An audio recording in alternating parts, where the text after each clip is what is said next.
Welcome. This e-lecture is the first of a series of e-lectures that investigate the function or meaning of the verb group, in particular of the finite verb group. Several functional categories can be associated with the verb group: tense, aspect, voice, mood, and various types of modality. The focus of this first e-lecture is on tense. But what exactly is tense? Well, as we will see later, tense is the grammatical realization of time by means of verbal inflection. So let us look at time first. There are three manifestations of time: the present time, the past time, and the future time. However, there are different views as to how to define their exact relationship. One view says that time can be thought of as a simple line with a fixed point for the present moment. In reality, this point is moving though. Anything ahead of that point is in the future, anything behind it is in the past.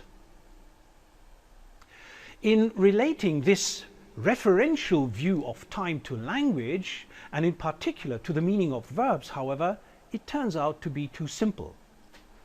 It seems more suitable to extend the view of the present as existing at the present moment, extending into the past and stretching into the future. On this more semantic level, the present is the unmarked and most general time category. Let us now look at tense. As we already said, tense is the grammatical realization of time by means of verbal inflection. Thus, a language can theoretically have up to 3 tenses. Let's take Latin as an example. Here are the 3 tenses of Latin. The present tense, amas, you love. The past tense, amabas, you loved. And the future tense, amabis, you will love. For each tense, we have a well-defined morpheme.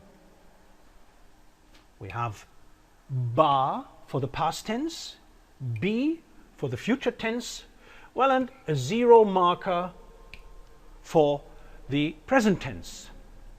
Thus, Latin has one specific tense for each time category. In present-day English, the situation is different. Since English has no inflected future form of the verb, this threefold opposition is reduced to 2 tenses: the present tense and the past tense. Remember, tense is an inflectional category, but there is no inflectional marker in present-day English to denote future time.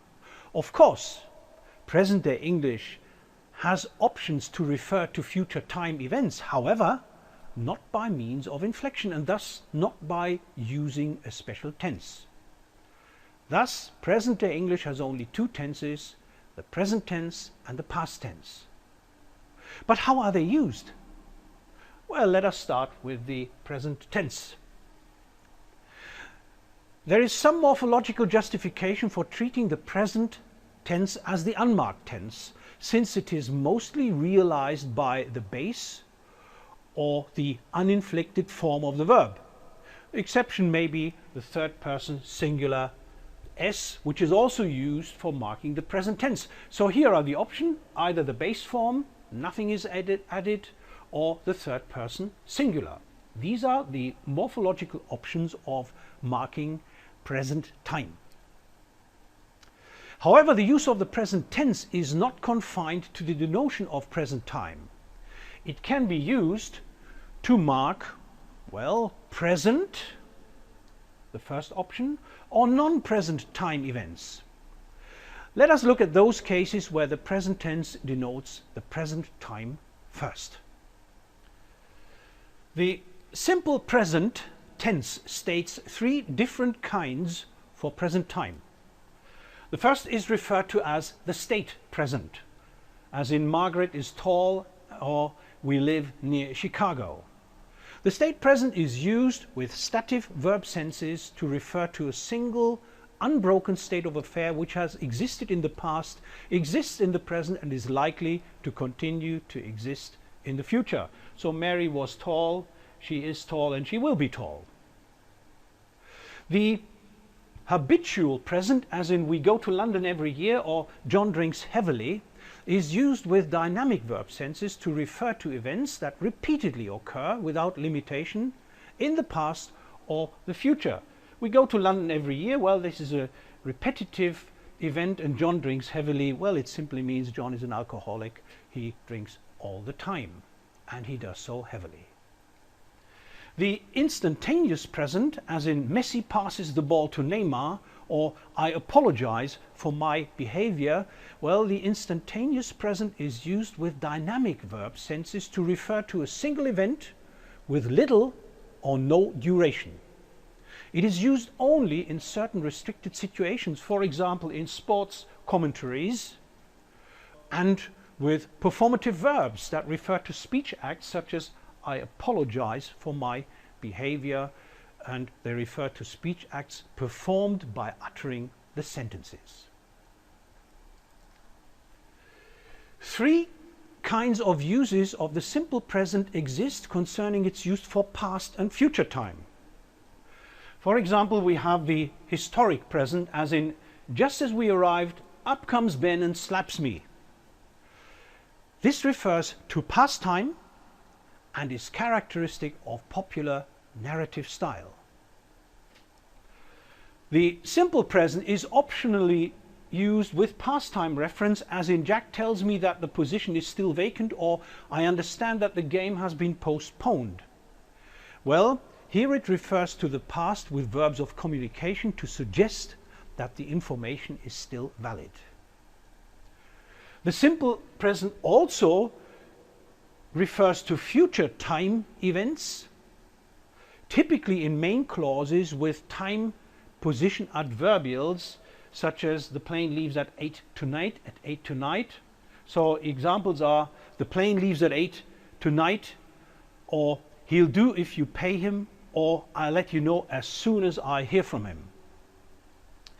Now, here the use of the simple present suggests that a future event is certain to take place.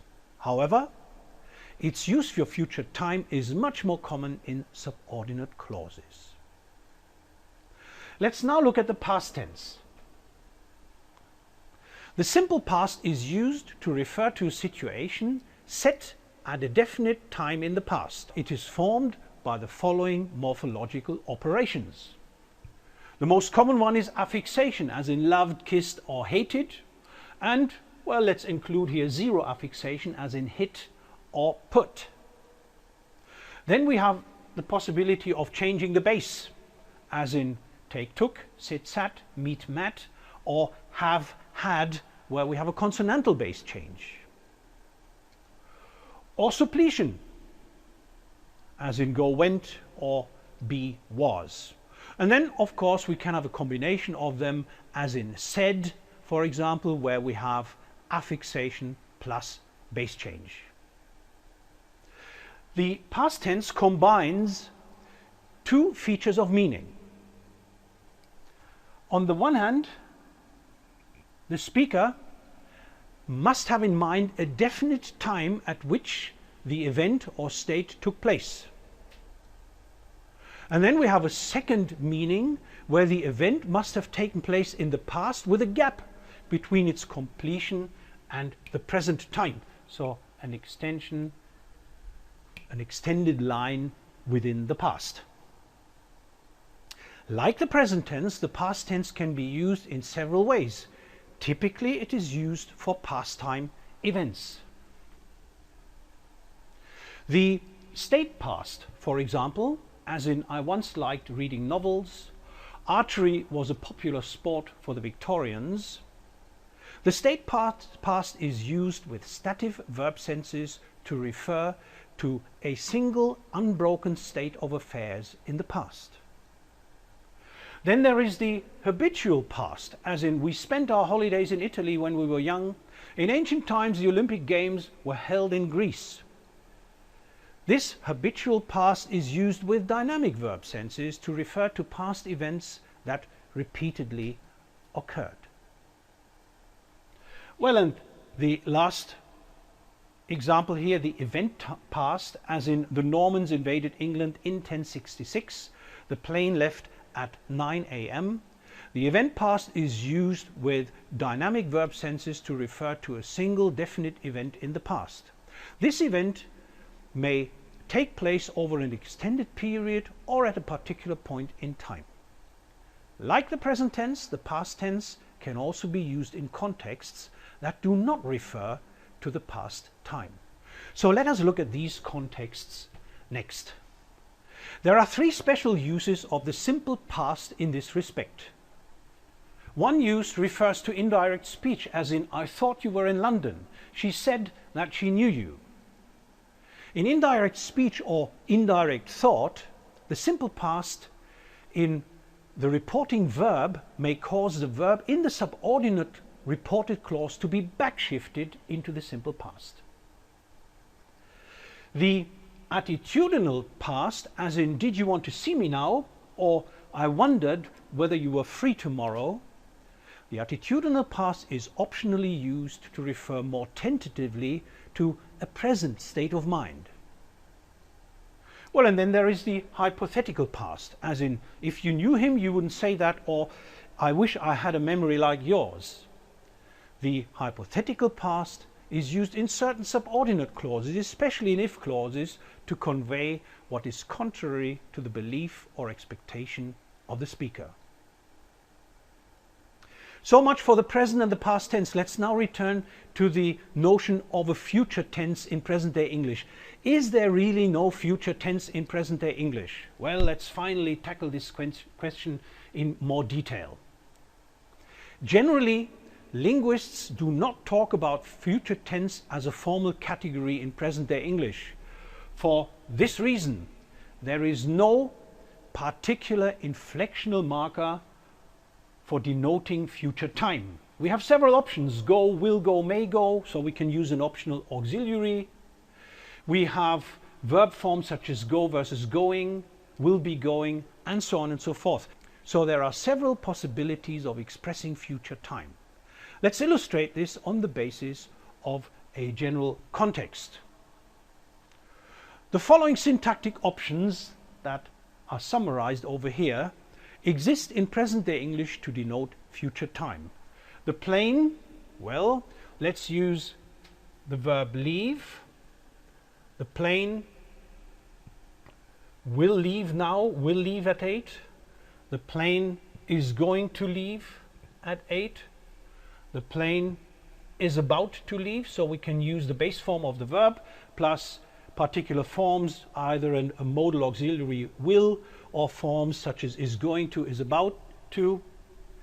We could also just use the present tense, the plane leaves at 8. We can use forms such as the plane will be leaving. Well, and quite interestingly, we could even use the past tense in contexts such as he said the plane was going to leave at 8. You remember the subordinate clause option of the past tense use. Thus, there is no standard way of denoting future time. But isn't there a future marker? Couldn't we say that will is the standard or default option of denoting future time in present-day English? Well, we only have to collect contexts where will is used in other interpretations than denoting the future time. Here are some examples that realize different modalities. For example, in the first case, that'll be the postman. We have an epistemic modality that tells us that we have to interpret the sentence in a particular way. Will you come is a realization of the deontic modality, which involves some sort of willingness. And John will keep an eye on Jane is clearly the dynamic modality. So we have three different interpretations of will already in applying different modalities. Further uses of will include the habitual use, for example, she will sit for hours and watch the TV, or a generic interpretation such as oil will float on water. In all these cases, will does not denote future time. Thus, it does not act as a future marking element only. So clearly, present-day English neither has a standard way of denoting future time, nor does it have an element that is solely used for this purpose. Let us summarize. This e-lecture looked at one essential function of the verb, the grammatical realization of time, linguistically defined as tense. It should be clear now that present-day English has two tenses only, the present tense and the past tense. Both tenses can be used to denote a variety of senses, ranging from one-to-one tense time relations to interpretations that are beyond their typical uses. Furthermore, we showed that there is no such thing as the future tense in present-day English. However, there are several options of denoting future time. Among them, even past tense sentences such as, I told you I was going to produce more e-lectures. Well, and among these e-lectures you will find the function of the verb part 2 and 3. Until then, see you there.